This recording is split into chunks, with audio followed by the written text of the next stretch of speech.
Welcome to the Equestrian Canada National Equine Disease or Health and Welfare Surveillance Call taking place today, September 12th, 2018.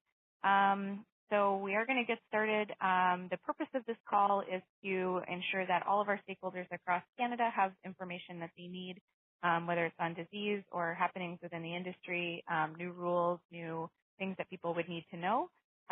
We do take questions, but we take them at the end because we generally edit them out of the recording because this call is recorded and posted on our website afterwards. Today we're welcoming 4 different speakers, and we'll hold questions right until the very end. So first on our agenda is Dr. Keith Murch from the Canadian Animal Health Surveillance System. Go ahead, Keith. Thank you very much, Melanie. Just to give you an update on the Canadian Animal Health Surveillance System. As I believe I had updated at the last call, that the CAS is the coordinating activity of CAS is being transferred to the National Farm Animal Health and Welfare Council, and that's hoped to be completed by the 1st of April of next year. And they had a facilitated meeting in the summertime to discuss how that transition will take place. There's a draft transition document that's being currently reviewed. And also, to the council, in order to sustain CAS in the long term, they are developing a project proposal, be for probably 5-year funding proposal that will assist in the activities of CAS as we move forward into the transition beginning of April. And in the interim, there's the funding agreement between CFIA and the council.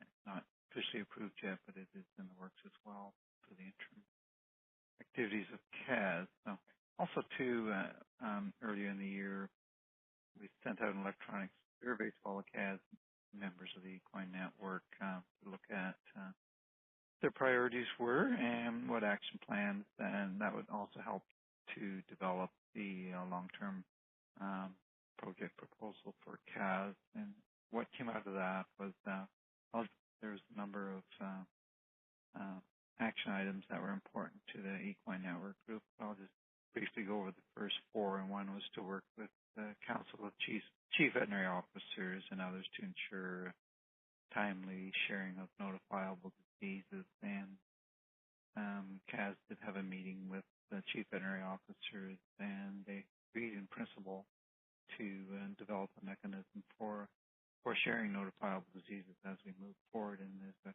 We have a working group that started on that process, and we'll develop a mechanism that hopefully will get an agreement with the Chief Veterinary Officers to do that as we move forward. Second priority was actively engage industry and government stakeholders to gain support for collaborative equine surveillance. Third one was to prepare national case definitions for equine diseases of interest to facilitate the sharing of surveillance information among the different parties, and that ties in very much with the CCBOs and the sharing of notifiable diseases from the provinces and the territory. So I believe we have 11 case definitions prepared at this time. And the fourth one would be to explore with EDCC as the platform for coordinating sharing of the notifications. We have had a meeting for that.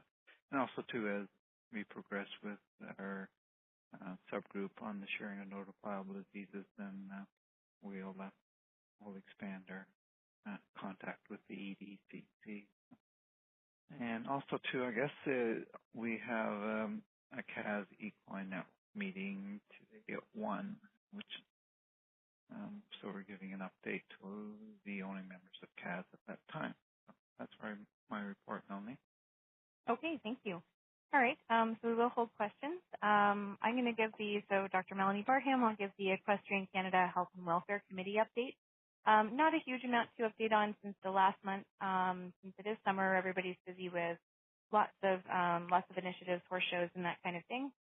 But to give an update on the 3 rules that we did submit that we've been sharing with this group for the past probably 5 or 6 months now. So we did submit to the Rules Committee, and they were out for public comment, mandatory vaccination for influenza and rhinopneumonitis for horses at sanctioned shows. And we had proposed a 3-year phase-in with some, so the first year we would just be educating people. The second year it would be all horses who were stabled at competition.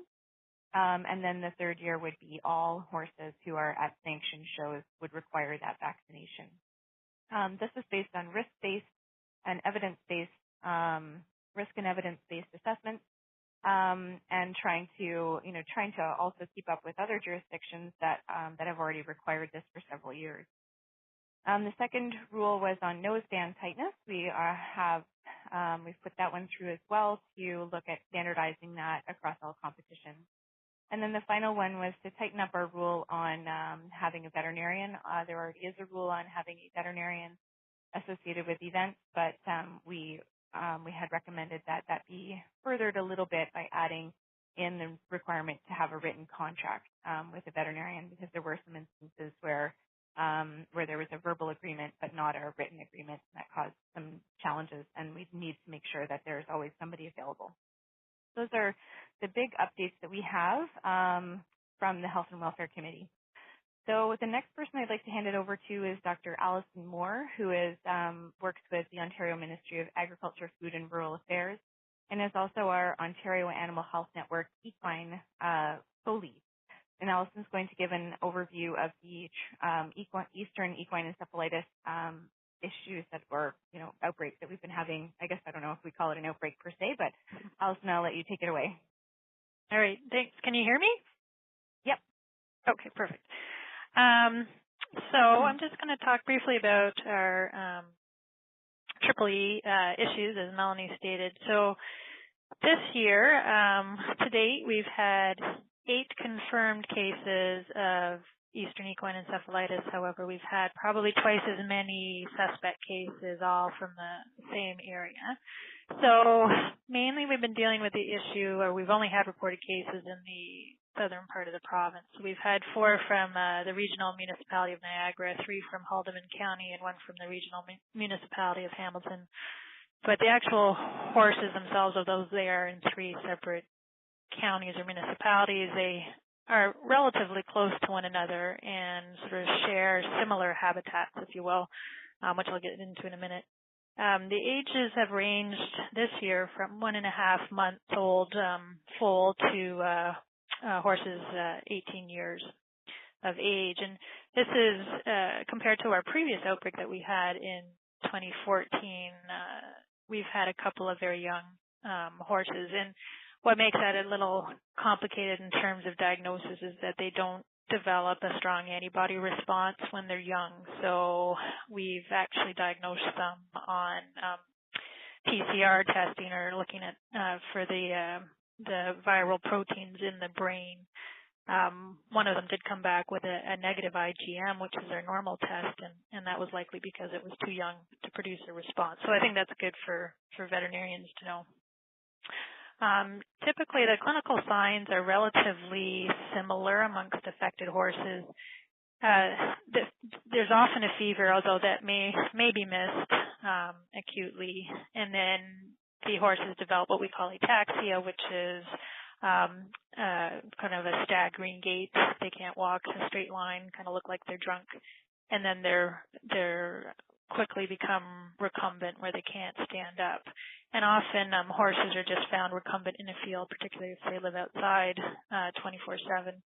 The course of the disease is very quick, which sort of often pinpoints that EEE is likely a likely diagnosis, and usually they are either euthanized or die within 24 to 48 hours. Other signs that people have seen and did see with our outbreak in 2014 was sort of nervous signs associated with the head. So sometimes they'll develop, they'll appear blind, or they'll press their head against a fence or a wall, and some will actually drool because the virus can affect the esophagus as well. So unfortunately, outcome is not generally good if they do get this disease. It is also called sleeping sickness. Some people may be more familiar with that term, and they do look very sleepy initially.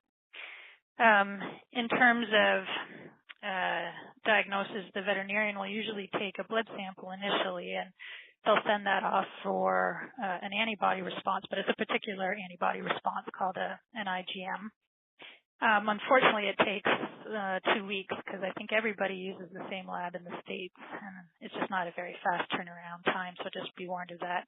The other option for testing is to send the body in for a postmortem, and the pathologist will test the brain for the presence of viral proteins, and that's a much faster turnaround. So, and you can also look for other causes of disease as well. So some people will opt for that. Unfortunately, there's not really much treatment that's effective. Majority of horses will die or be euthanized, but we did have 2 that survived our 2014 outbreak, and treatment is usually just very supportive, trying to get the swelling in the brain down pretty quickly, if possible. But as I said before, the outcomes are not generally favorable. The other species can be affected by triple E as well. In our 2014 outbreak, which I'll just add right now, was out east. So the eastern part of the province is our area where we more typically see cases of triple E. So this year it's a bit unusual that we've seen it in the south, and we haven't had a case out east yet. But when we did have our 2014 outbreak, we did have emus affected, and emus is one of the other species that can be infected with the virus, but they will show gastrointestinal problems, heavy bleeding, and will die from that instead of showing neurological signs. And then the other more common species that is affected are alpacas and llamas, will show nervous disease as well. What makes this particular disease a little challenging is the vector that spreads it. So in Ontario, it's spread by a mosquito. Well, it's spread by a mosquito in all places, but the particular species of mosquito in Ontario is Chilocyta melanura, and that might change geographically if you go out east or west in the country. The mosquito species might change, but in Ontario, that's the one we deal with, and it will feed on birds that are infected with the virus. And when we have sort of resurgences in areas like we did this year, it's really hard to predict if and when they'll occur, and we don't really know why it emerges in a particular area. Some think it's the overwintering of the infected mosquito larvae, so the virus in the larvae of mosquito likes to live in the crypts of hardwood swamps, which is very different from the West Nile virus mosquito species, where their larvae is in sort of stagnant water, which, you'll hear public health saying you need to dump your buckets and things around the farm because that's where the West Nile virus likes to lay their larvae. But the mosquito for triple E is really prevalent in these hardwood swamps. And so the larvae is very hard to get rid of or kill using any kind of pesticides. It's nearly impossible. So that does make it challenging. The other thought is that birds coming back from during spring migration that are infected with the virus will bring the virus back to a certain area, and then mosquitoes feed on those birds and then transmit it to horses. One thing people should also be aware of is that horses and humans are dead-end hosts, so they can't spread the virus from, so if a horse is infected, they can't spread it from one horse to another. They don't produce enough virus in their blood for a mosquito to be able to transfer that virus from a horse to another. So it's usually we just see 1 or 2 horses in a field that becomes affected with triple E. In terms of what people can do to protect the horse, really vaccination is the biggie. The vaccination is very effective, but it has to be given annually or twice a year, depending on where you are. It has to be given every year, so you can't skip a year because the horse will not be protected. There are ways of measuring titers if the horse is unable to be vaccinated, and that's a discussion to have with your veterinarian, but it's really vaccination is the only way to protect solidly against triple E, because you can't kill the mosquito in the environment and you can't apply any kind of effective mosquito repellent that will work for the entire season. So keep that in mind. I think the frustration that people have is that because it's really considered a risk-based vaccination, you don't know what the risk is in the area until it occurs. And then, unfortunately, horses have been affected. So really discuss EEE and West Nile vaccination with your veterinarian for the following spring to know if you should be doing it. And for most horse owners in Ontario, we recommend both West Nile and EEE because they are deadly diseases. I think that's all I have. And I'm happy to answer any questions at the end. Perfect. Thanks, Allison. And if I'm correct, you guys did send a disease notification out to CAS as well, correct? And I saw it on ProMed and on the EDC yes. also. Yep. Mm-hmm. So if people are looking to keep up to date on what's going on, the CAS website, CAHSS.ca /equine will have all of the outbreaks where provinces are reporting, which is great, and we'd like to encourage any provinces that aren't to be sending those disease notifications that they're sending out to stakeholders out to CAS as well. Okay, so Jackie, are you on the line? *6 to unmute. We had a last-minute addition to the agenda because Kelly Coughlin isn't able to join us today, but we had someone from Equine Guelph who wanted to give an update. Jackie, are you on the line? Again, *6 to unmute yourself. Okay, we'll wait for Jackie, but until that time, I'm going to hand it over to Christy House, who's going to give an update on the What the Health e-newsletter. It even sounds good when you say it. So this month was the first sort of targeted e-newsletter from the health and welfare area of Equestrian Canada. And we are going to continue to do it on a bi-monthly basis right now, unless we get into a time where we feel like we need to do it monthly. But essentially, we're going to be giving updates from the Health and Welfare Committee, communicating things from Industry Development Committee that we think pertain to the national herd, as well as including articles on seasonal and timely things such as fecal counts and vaccinations in the springtime and things that affect the competition. So we will be looking for definitely anyone who would like to participate in the e-newsletter or topics that they would like to see covered in it, as well as positive and negative feedback on the content so far or any going forward what you'd like to see. So far we performed pretty well and we got a good response, but always looking for suggestions and proposed content to be considered for the newsletter. And I think that's all I have on it. Okay, fantastic. So Jackie, I'm not sure if you're on the line here. I've just sent an email to Jackie just to see if she was joining us. If I'm going to move on to questions, and if Jackie joins, please pipe up. So *6 to unmute if anybody has any questions for any of our speakers.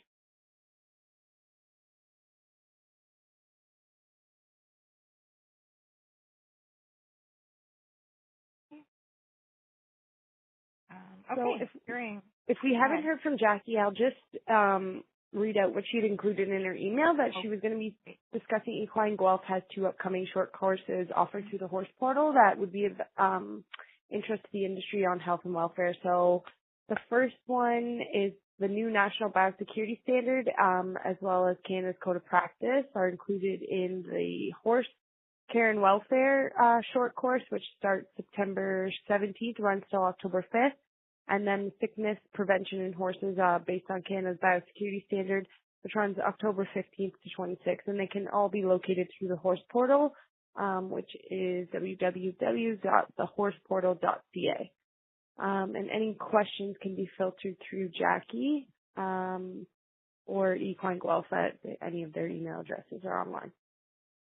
Okay, perfect. And it is, if you wanted to contact Jackie directly, it is jbellamy, JBELLAMY @uoguelph.ca, or you can just Google Equine Guelph as well. Okay, I'm going to open it again and I'll close it again for questions, but it appears to be a pretty quiet group today. So. Hi, Mel. Mary. Yes, go ahead. Just one comment that I'd like to make where you said that we're talking about the veterinary agreement for competitions.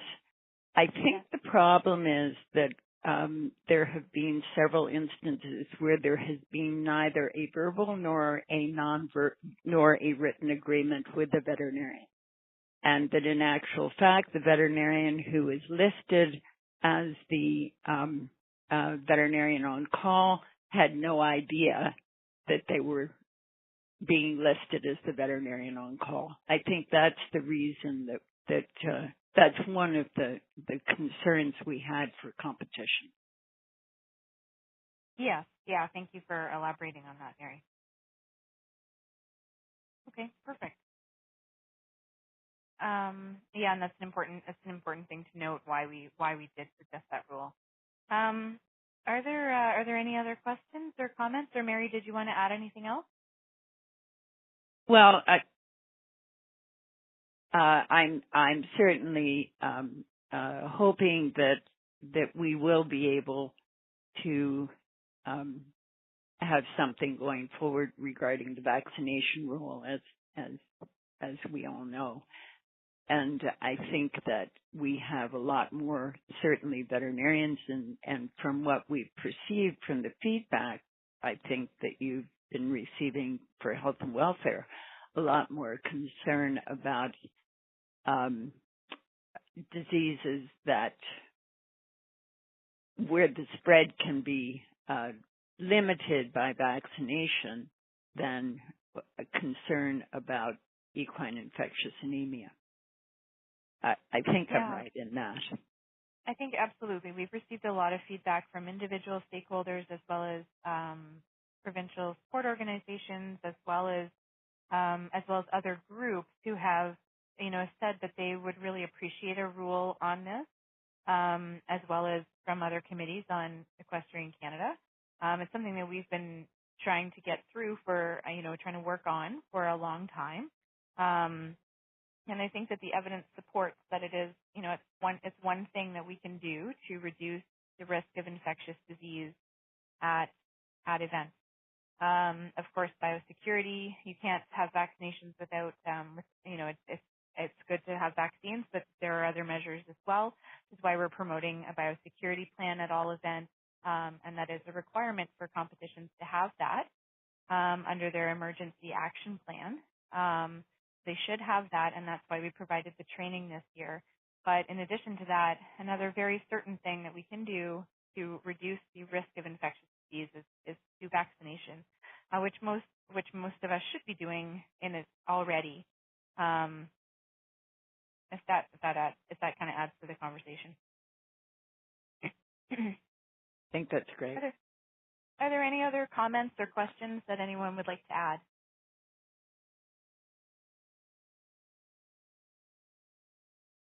Okay, well, with that, I'm going to, again, star 6 to unmute if you wanted to interrupt me.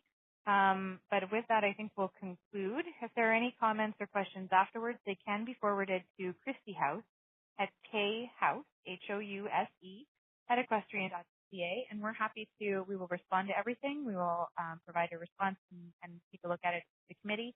And certainly our committee is always an open one that we would welcome any comments or questions. Thank you for joining us today.